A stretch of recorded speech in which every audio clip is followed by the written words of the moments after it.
온라인 오프라인으로 예배에 참여하신 모든 분들을 주님의 이름으로 환영합니다. 2022년 우리 교회는 믿음의 비상이라는 주제로 함께 한 해를 시작합니다. 청년마을은 그 아래서 청년자치와 재정독립을 시작하며 우리가 이 믿음의 비상을 하기 위한 도전, 시도를 해보자는 의미로 믿음의 도전을 목표로 삼고 있습니다.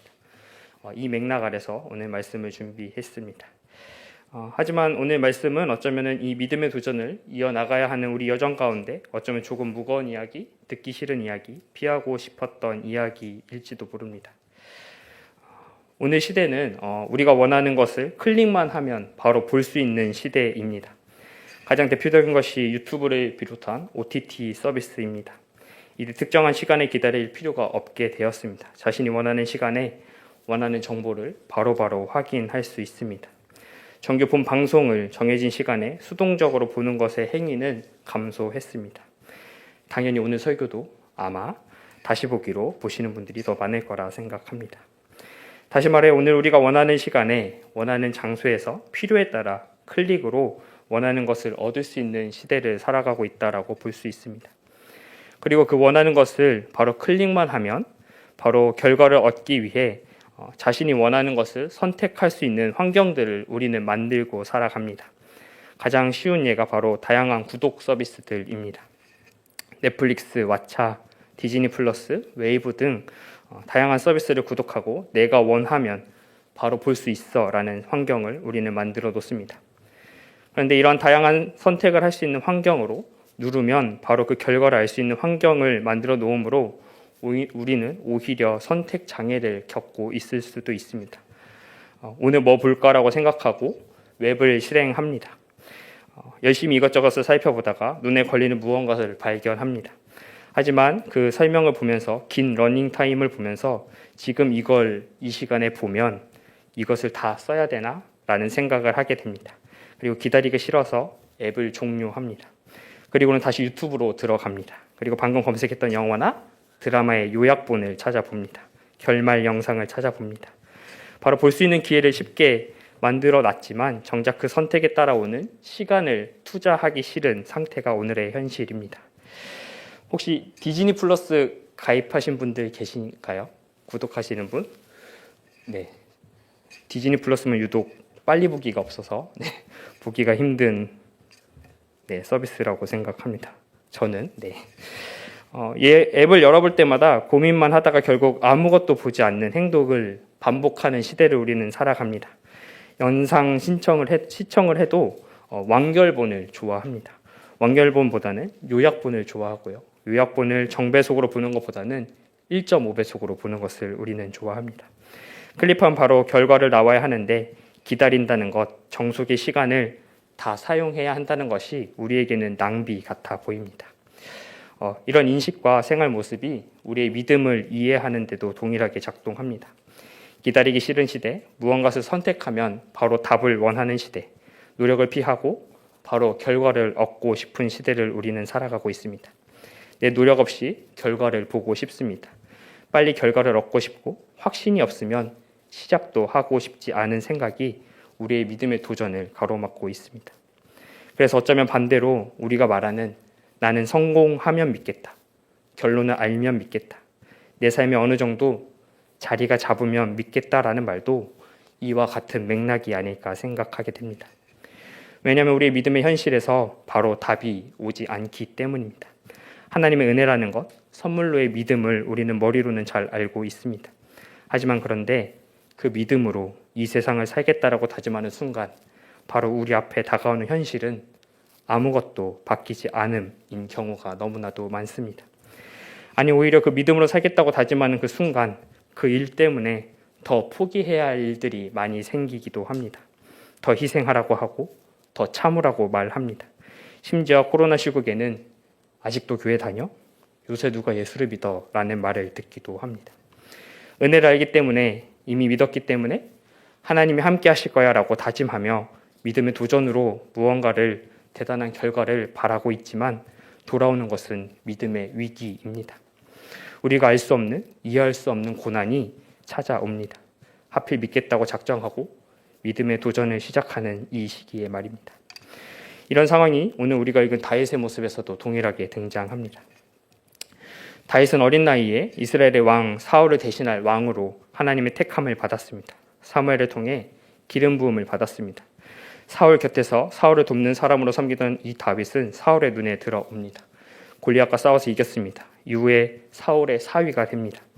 그러나 다윗의 인기가 올라가자 사울은 자기보다 유명해진 다윗을 불편해하기 시작합니다. 다윗은 도망자 신세가 됩니다. 그러나 이후 다윗은 사울은 하나님이 세운 사람이고 기름 부은 사람이기 때문에 살려둬야 한다라고 이야기합니다. 시간이 지나 전쟁에서 사울과 그의 아들 요나단이 죽게 됩니다. 그리고 지난주의 말씀처럼 다윗은 유다의 왕이 됩니다. 사울의 또 다른 아들이 왕권에 도전했지만 가볍게 정리하고 다윗은 결국 온 이스라엘의 왕이 됩니다. 그렇게 다윗 왕권의 정당성은 확보되었습니다. 그리고 찾아온 블레셋과의 전쟁에서도 승리합니다. 다윗은 이제 분명하게 하나님이 기름 부은 온 이스라엘의 왕이 되었습니다. 이제 다윗은 하나님의 임재를 상징하는 하나님의 궤, 언약궤를 다윗 성으로 가져오려 합니다. 이 언약궤는 하나님의 임재, 하나님의 함께 하심을 상징하는 것입니다. 그런데 이전에 이스라엘 민족은 이 언약궤가 있으면 전쟁에서 무조건 이길 수 있다고 생각하고 당당하게 전쟁에 가져갔다가 블레셋과의 전쟁에서 져서 뺏기게 됩니다. 블레셋 사람들은 자신이 믿는 신이 더 위대하다고 생각하고 자신이 믿는 신전 아래 이 언약궤를 두었지만 오히려 블레셋의 신상들은 부셔지고 그 마을들은 재앙이 일어나게 됩니다. 하나님의 권위를 보여주는 내용들이 성경에는 등장합니다. 결국 블레셋도 항복하고 이스라엘의 어느 한 곳, 한 땅에 오늘 본문에 등장하는 우사의 아버지의 집, 아비나답의 집에 20년 동안 언약궤는 있게 됩니다.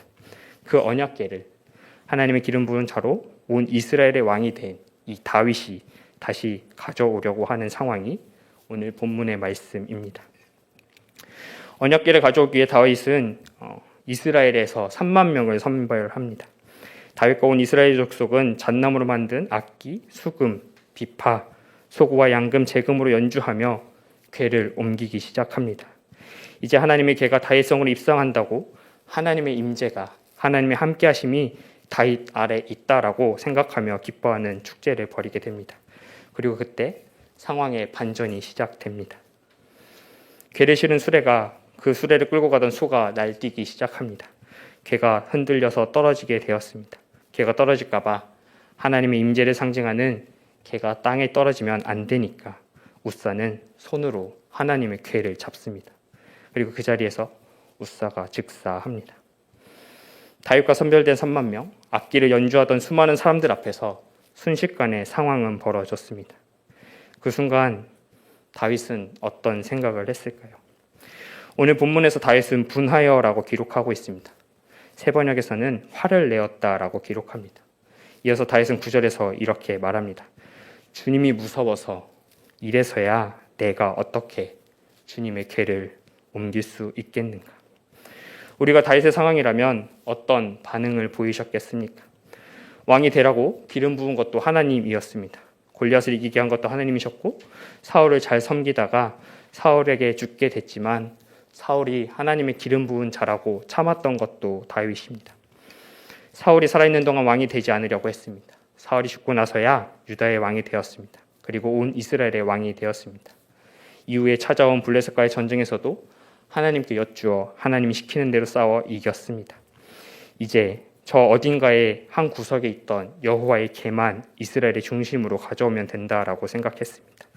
다윗은 3만 명을 데리고 여호와의 궤가 있는 아비나답의 집으로 가서 잔치를 울리며 풍악을 울리며 궤를 가져오려고 하는 바로 그 순간 하나님은 우사를 죽였습니다. 여러분이 다윗이라면 어떠셨겠습니까? 오늘날 우리의 상황을 한번 바꿔서 질문해 보려고 합니다. 은혜를 받은 믿음에 감사하여 결단하는 순간, 그래 한번 믿음으로 살아가 보자라고 하는 그 순간, 믿음의 도전을 외치며 세상 바깥으로 나가는 그 순간, 하나님께서 하셔서 잘 될 거야, 앞으로의 우리의 일이 기대돼 라고 하는 그 순간에 바로 우리가 원했던 결과가 찾아오는 것이 아니고 오히려 반대의 결과가 찾아와 믿음의 위기, 생각지도 않은 고난이 찾아왔을 때 바쁜 인생을 낭비하고 싶지 않아 라고 생각하는 중에 나의 노력과 시간을 투자해 했던 그 일에 돌아오는 결과가 좌절, 세상에서 바라보는 실패라고 보여지는 그 상황이 우리 앞에 펼쳐진다면 우리는 어떤 반응을 보일까요? 다윗도 이런 상황에 우리 앞에 펼쳐졌을 때와 비슷하게 분노하고 두려워하고 후회했습니다. 포기하고 싶은 순간이지만 하지만 다윗은 그렇다고 포기하지 않았습니다. 다윗이 한 행동은 잠시 언약궤 가져오기를 멈추고 때를 기다립니다. 때를 기다리면서 어떻게 하면 하나님의 기름 부음을 차로 하나님의 궤를 가져올 수 있을지 그것을 고민하는 시간을 보냅니다. 오베데돔의 집에 잠시 궤를 높이고 상황을 살핍니다. 그리고 인고의 기다림의 시간이 3개월이 흘렀다라고 성경은 기록하고 있습니다. 그리고 그 3개월 동안에 여호와의 궤가 오베데돔의 집에 복을 주는 것을 확인한 다윗은 다시 궤를 옮길 준비를 합니다. 다윗에게 다가온 위기에 다윗이 취한 행동은 우리가 오늘날 제일 힘들어하는 행동 중에 하나인 노력, 시간 투자, 마치 허비하는 것 같다라고 느껴지는 이 상황에 다른 것을 하면 더 좋을 텐데라고 느껴지는 행동, 미련한 행동, 기다림이었습니다. 언제까지입니까? 우리의 노력의 열매는 언제 얻을 수 있습니까? 라는 질문에 조금은 엉뚱한 대답을 하는 비유가 오늘 우리가 읽은 마태복음에 등장합니다.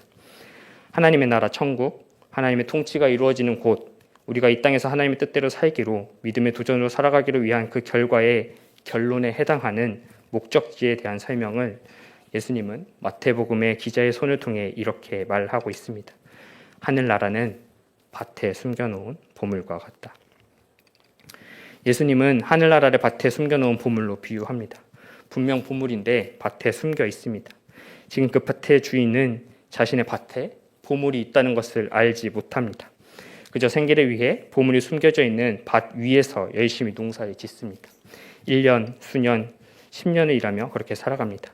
아니 누군가에게 그 밭에서 대신 일하게 합니다. 그러다가 밭에서 대신 일하던 밭 주인이 아닌 이 사람이 밭 아래 숨겨져 있는 보물을 발견합니다. 그리고는 그 밭의 주인에게 밭을 팔라고 말합니다. 당시 법으로 밭의 주인이 그 보물에 대해서 아는 것이 없다면 그 보물은 새 밭의 주인이 갖는다라는 법이 있었습니다. 그 밭의 새 주인이 될 그 사람은 자신의 모든 소유를 동원해 그 밭을 사게 됩니다. 그 보물이 지금 자신이 가진 모든 소유보다 가치 있는 것을 알고 있었기 때문입니다. 우리가 만약 이 밭의 원래 주인이었다면 이 밭에 값진 보물이 있다는 것을 나중에 듣게 되었다면 어떤 반응이었을까요? 보물이 있었다고? 내가 농사 지을 걸, 내가 밭을 직접 갈 걸, 내가 밭을 갈면서 그 시간을 보내다가 그 보물을 발견할 걸. 그러면 그 밭도 그 보물도 다 내 것이었을 텐데 라고 후회하지 않았을까요? 하지만 이미 늦었습니다. 그 보물은 발견한 자의 것이 되었기 때문입니다. 예수님은 이렇게 비유를 끝내십니다. 원래 밭을 가진 주인, 지금 눈앞에 있는 상황으로 판단했던 자에게 하늘나라의 기회는 사라졌습니다. 믿음의 도전과 그 결과, 열매 결론은 언제 찾아올지 모릅니다. 우리는 그것을 예측할 수 없습니다. 우리 주변에 보이는 상황, 그 상황을 이해하고 선택한 판단으로 그 결과가 바로 오지 않습니다. 오랜 시간의 노력을 투자하는 것도 힘든데 때로는 그 선택 때문에 우리에게 위기가 찾아오기도 합니다. 그러면 우리는 실망합니다. 넘어지고 포기하고 싶습니다. 아니 이렇게 될까봐 시도도 하지 않습니다. 이런 상황에 하지만 다윗은 포기하지 않았습니다. 왜냐하면 다윗은 알고 있었기 때문입니다. 하나님이 나를 택하셨다는 것, 자신이 하나님의 은혜 입은 자라는 것을 말입니다. 비록 현 상황, 믿음의 위기, 고난이 왔을 때 그 순간 다윗도 분노했고 화가 났고 후회했지만 다윗은 다시 기다렸습니다. 그리고 때가 되었다라고 하는 그 시점에 다윗은 그 목표를 얻어냅니다. 우리 앞에 펼쳐질 믿음의 도전의 삶도 이런 상황이 펼쳐질 거라 생각됩니다. 아니 어쩌면 이미 신앙인으로 살겠다라고 다짐하고 믿음의 도전을 시작한 분이 계시다면 이미 그 위기가 찾아오셨을 수도 있습니다. 그럴 때 우리는 화가 나고 후회되고 포기하고 싶은 마음이 들지라도 포기하지 마시고 그 인내의 길을 기다리고 버틸 수 있기를 주님의 이름으로 간절히 기원합니다.